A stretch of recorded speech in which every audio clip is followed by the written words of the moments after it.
शांति मुरली है 18 नवंबर 2023। बाप दादा के मधुर महावाक्य।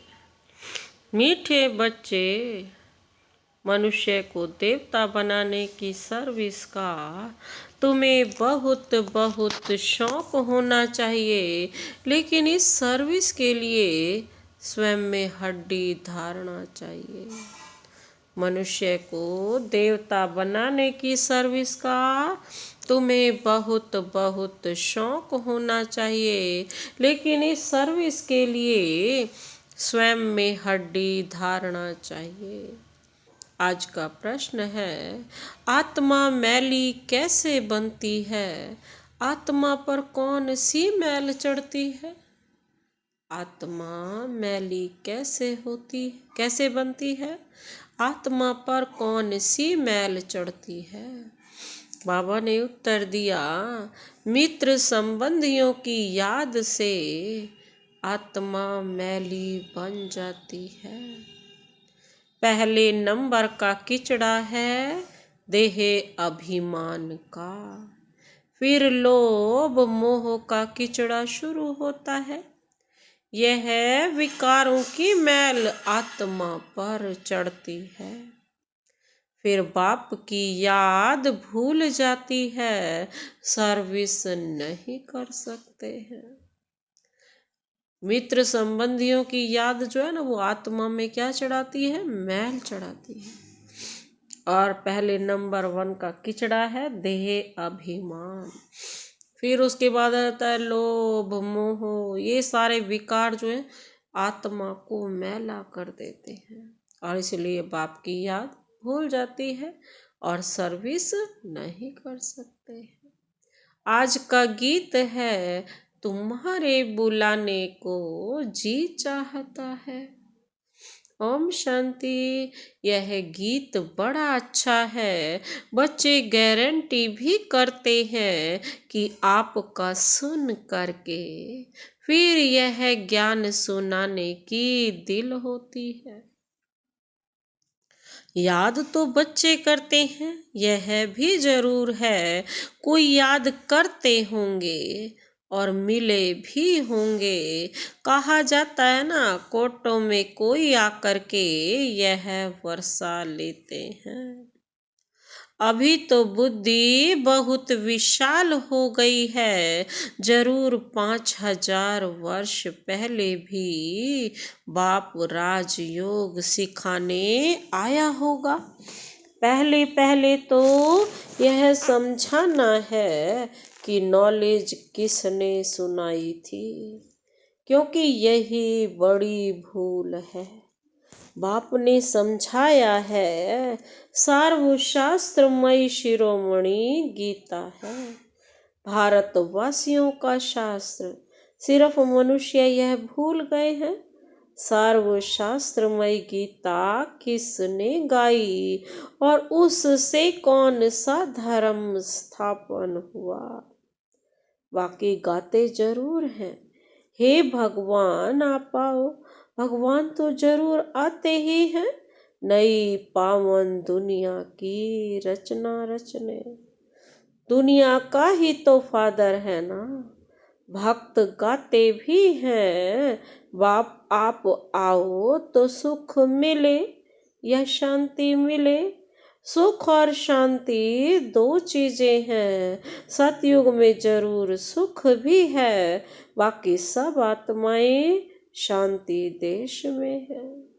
यह परिचय देना पड़े, नई दुनिया में नया भारत राम राज्य था, उसमें सुख है, तब तो राम राज्य की महिमा है।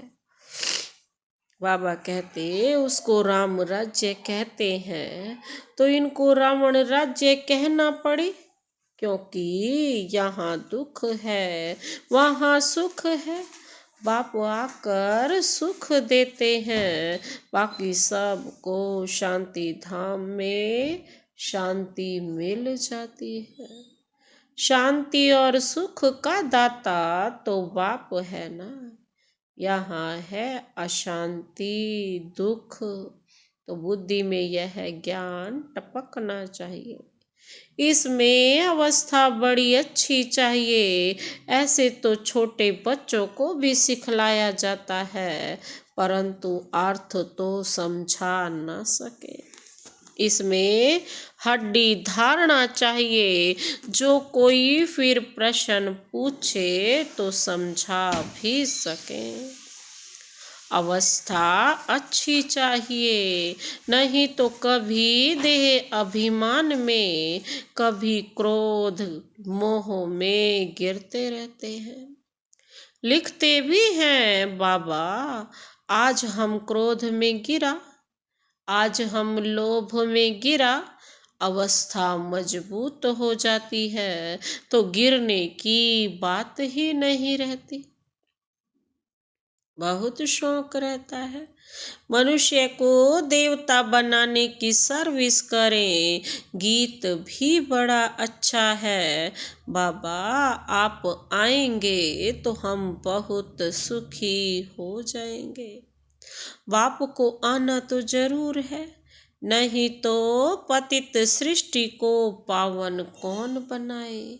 श्री कृष्ण तो देहधारी है, उनका व ब्रह्मा विष्णु शंकर का नाम नहीं ले सकते।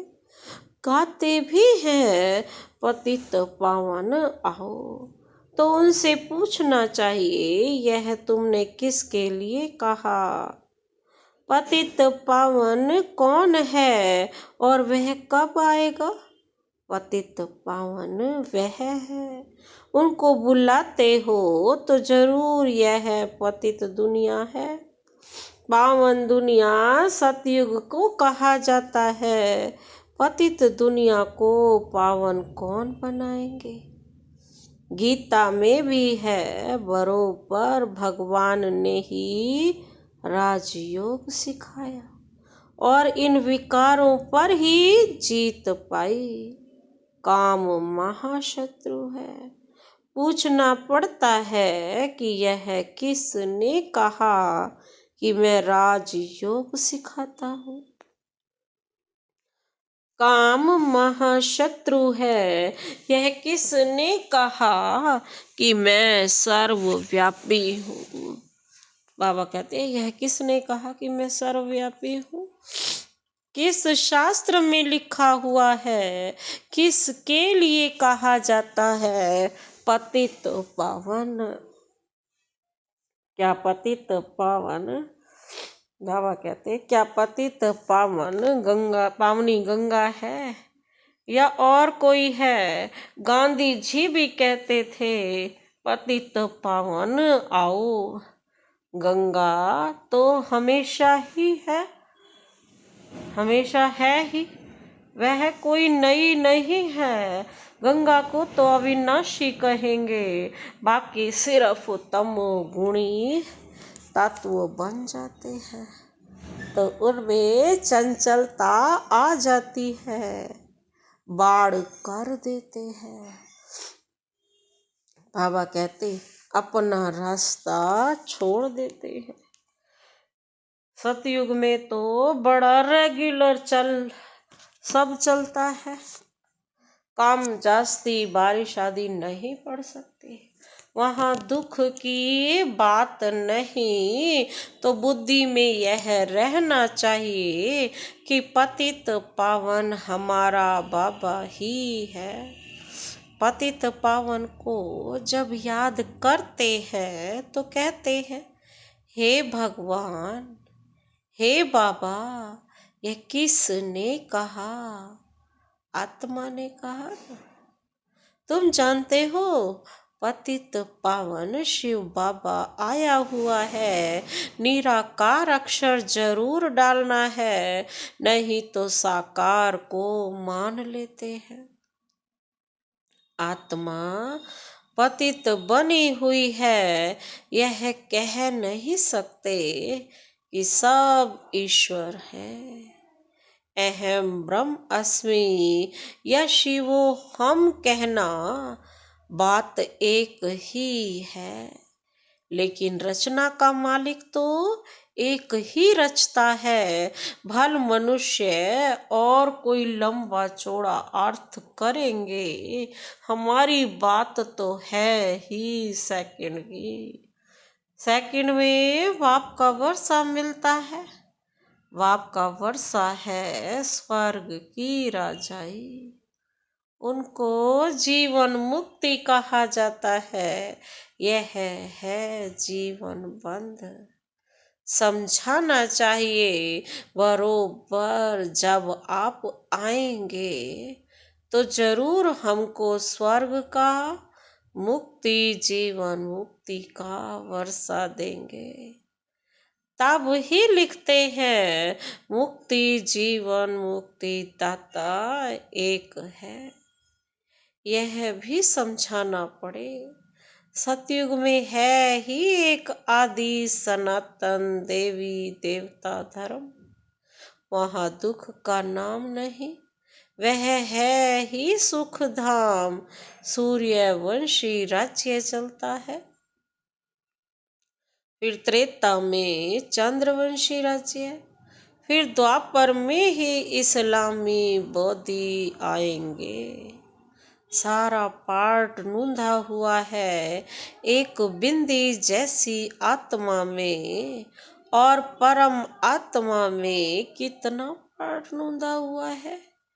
शिव के चित्र में भी यह लिखना पड़ता है कि मैं ज्योतिर्लिंगम जितना बड़ा नहीं हूँ, मैं तो स्टार मिसल हूँ। आत्मा भी स्टार है।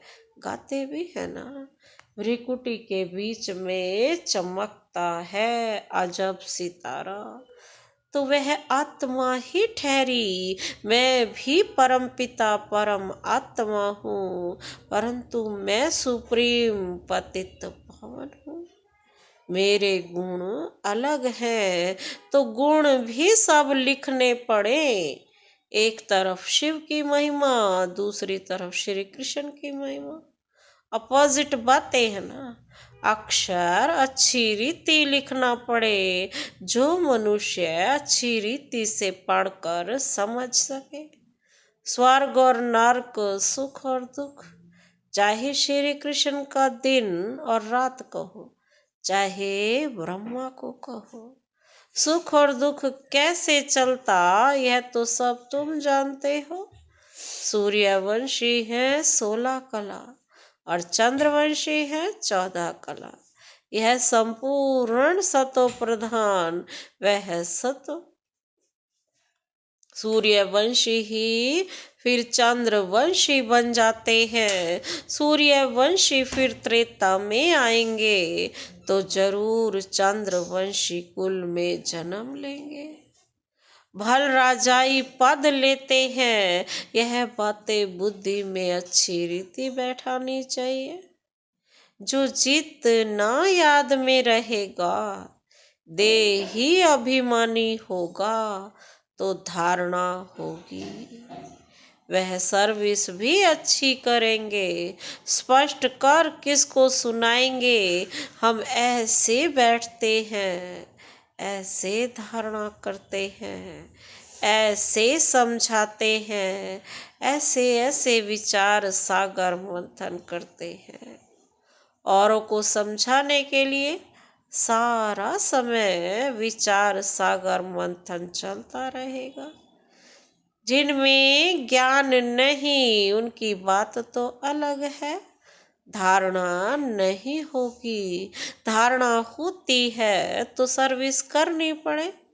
अभी तो सर्विस बहुत बढ़ती जाती है। दिन प्रतिदिन महिमा बढ़ती जाएगी।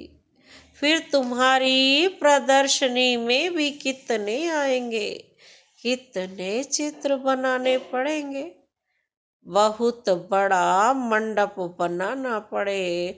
यूं तो इसमें समझाने के लिए एकांत चाहिए।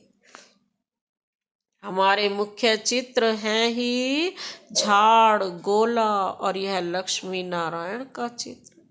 राधे कृष्ण के चित्र से इतना समझ नहीं सकते कि यह कौन है।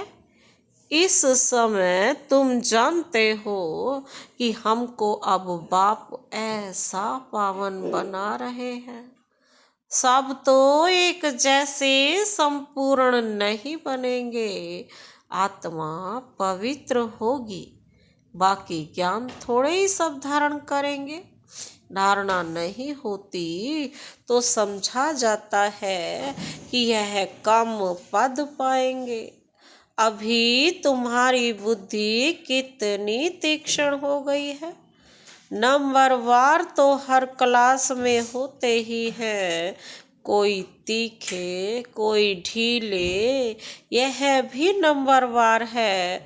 अगर कोई अच्छे आदमी को बाबा कहते 3rd ग्रेड समझाने वाले मिल जाए तो वह समझेंगे यहाँ तो कुछ है ही नहीं। इसीलिए पुरुषार्थ किया जाता है कि अच्छे आदमी को समझाने के लिए समझाने वाला भी अच्छा दिया जाए। सब तो एक जैसे पास नहीं होंगे। बाबा के पास तो लिमिट है। कलप इस पढ़ाई की भी रिजल्ट निकलती है।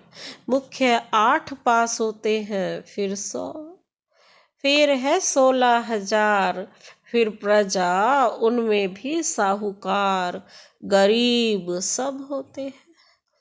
समझा जाता है इस समय यह किस पुरुषार्थ में है, किस पद को पाने लायक है। टीचर को पता तो पड़ता है। टीचर्स में भी नंबरवार होते हैं। कोई टीचर अच्छा है तो सब खुश हो जाते हैं, यह पढ़ाते भी अच्छा है।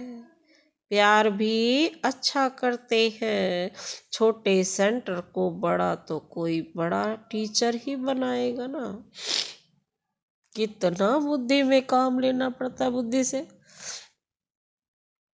ज्ञान मार्ग में अति मीठा बनना है।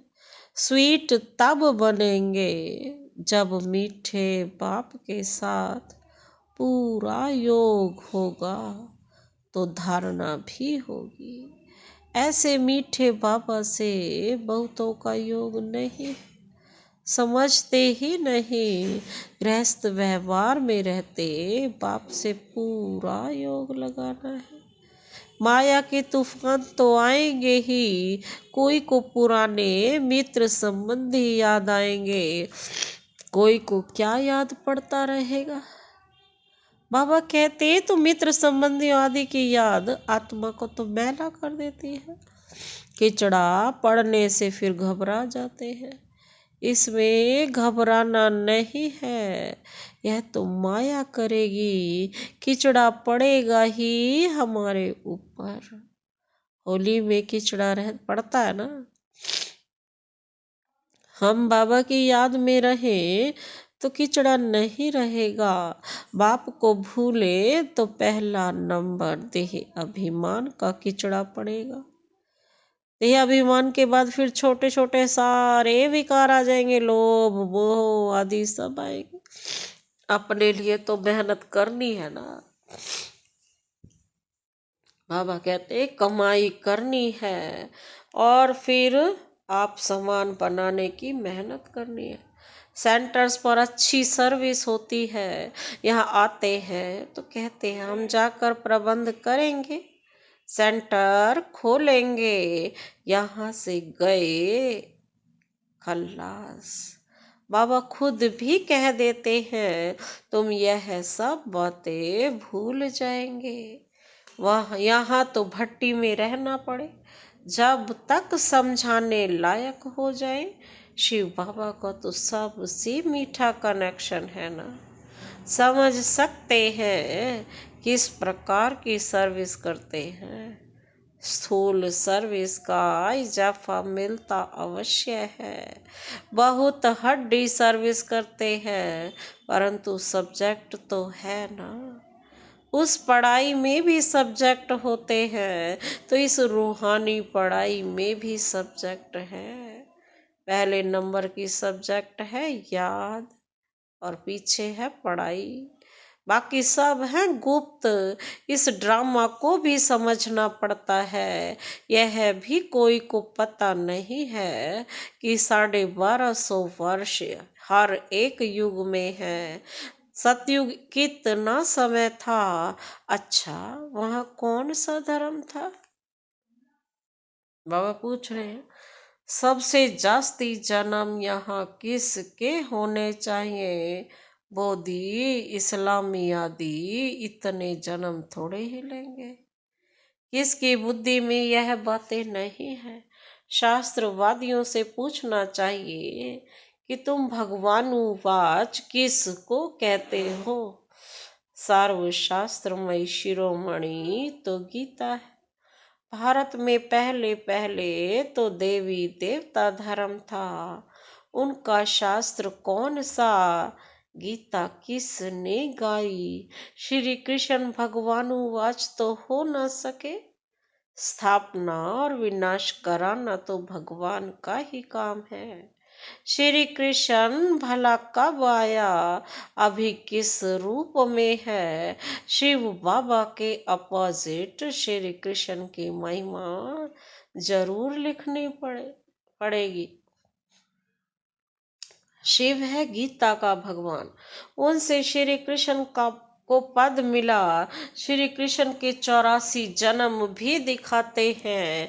पिछाड़ी में फिर ब्रह्मा का एडॉप्टेड चित्र भी दिखाना पड़े। हमारी बुद्धि में जैसे 84 जन्म जरूर दिखाने पड़े। बाबा कहते, रात को विचार सागर मंथन कर और ख्याल चलाना पड़ता है। सेकंड में जीवन मुक्ति मिलती है। इसके लिए हम क्या लिखें? जीवन मुक्ति माना स्वर्ग में जाना। सो तो जब बाप स्वर्ग का रचयिता आए, उनके बच्चे बने, तब स्वर्ग के मालिक बने।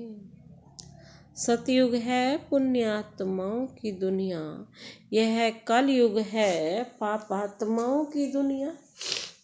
वह है निर्विकारी दुनिया, वहाँ माया रावण का राज्य ही नहीं है। भल वहाँ यह सारा ज्ञान नहीं रहता, लेकिन हम आत्मा हैं। यह शरीर बुढ़ा हुआ, इसको अब छोड़ना है। यह तो ख्यालात रहते हैं ना। यहाँ तो आत्मा का भी ज्ञान कोई में नहीं है। बाप से जीवन मुक्ति का वर्षा मिलता है, तो याद भी उनको करना चाहिए ना। बाप का फरमान मिला तो बाप को तो याद करना चाहिए ना। बाप फरमान करते हैं, मन मना भव। गीता में यह किसने कहा कि मन मना भव? मुझे याद करो और विष्णुपुरी को याद करो, यह कौन कह सकता है? श्री कृष्ण को तो पतित पावन कह न सके। 84 जन्मों का राज भी कोई थोड़े ही जानते हैं। तो तुम्हें सबको समझाना चाहिए। तुम इन बातों को समझकर अपना और सबका कल्याण करो तो तुम्हारा मान बहुत होगा। निडर हो, जहाँ तहाँ फिरते रहो। तुम हो बहुत गुप्त, भल ड्रेस बदल कर सर्विस करो। चित्र सदैव पास में हो। अच्छा, मीठे मीठे सिकिल दे बच्चों प्रति माता पिता बाप दादा का याद प्यार और गुड मॉर्निंग। रूहानी बाप की रूहानी बच्चों को नमस्ते। हम रूहानी बच्चों की रूहानी बाप दादा को नमस्ते नमस्ते, गुड मॉर्निंग। शुक्रिया बाबा, शुक्रिया। धारणा के लिए मुख्य सार है, पहला पॉइंट है, मीठे बाप से पूरा योग लगाकर अति मीठा और देही अभिमानी बनना है। विचार सागर मंथन कर पहले स्वयं धारणा करनी है, फिर दूसरों को समझाना है। मीठे बाप से पूरा योग लगाकर अति मीठा और देही अभिमानी बनना है। विचार सागर मंथन कर पहले स्वयं धारणा करनी है, फिर दूसरों को समझाना है। दूसरा पॉइंट है, अपनी अवस्था मजबूत बनानी है, निडर बनना है, मनुष्य को देवता बनाने की सर्विस का शौक रखना है। अपनी अवस्था मजबूत बनानी है, निडर बनना है, मनुष्य को देवता बनाने की सर्विस का शौक रखना है। आज का वरदान है, सदा खुशी की खुराक खाने और खिलाने वाले, खुशहाल खुश नसीब भव। सदा खुशी की खुराक खाने और खिलाने वाले, खुशहाल खुश नसीब भव। स्पष्टीकरण है, आप बच्चों के पास सच्चा अविनाशी धन है, इसलिए सबसे साहूकार आप हो। चाहे सूखी रोटी भी खाते हो, लेकिन खुशी की खुराक उस सूखी रोटी में भरी हुई है, उसके आगे कोई खुराक नहीं। सबसे अच्छी खुराक खाने वाले, सुख की रोटी खाने वाले आप हो, इसलिए सदा खुशहाल रहो। तो ऐसे खुशहाल रहो जो और भी देखकर खुशहाल हो जाए, तब कहेंगे खुश नसीब आत्माएं। आज का स्लोगन है, नॉलेजफुल वह है जिसका एक भी संकल्प व बोल व्यर्थ न जाए। नॉलेजफुल वह है जिसका एक भी संकल्प व बोल व्यर्थ न जाए। अच्छा, ओम शांति।